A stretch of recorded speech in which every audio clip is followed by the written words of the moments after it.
kind of just mix it. Yeah. Put it on the stove, though.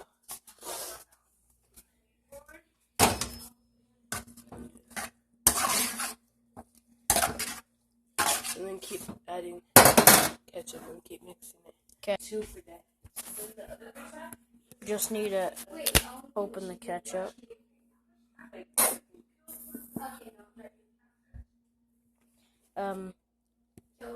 We'll be back whenever this is filled with ketchup.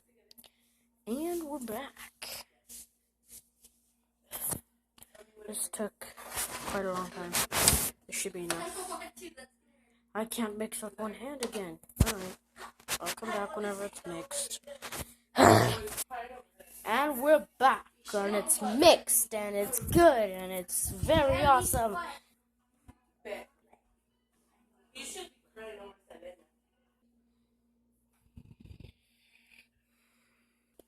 Alright, now that we got it mixed up, I guess we can now serve it. Oh, and I didn't tell you. We're making Sloppy Joe. That's correct. Sloopy Joe. I'll be back with some burgers.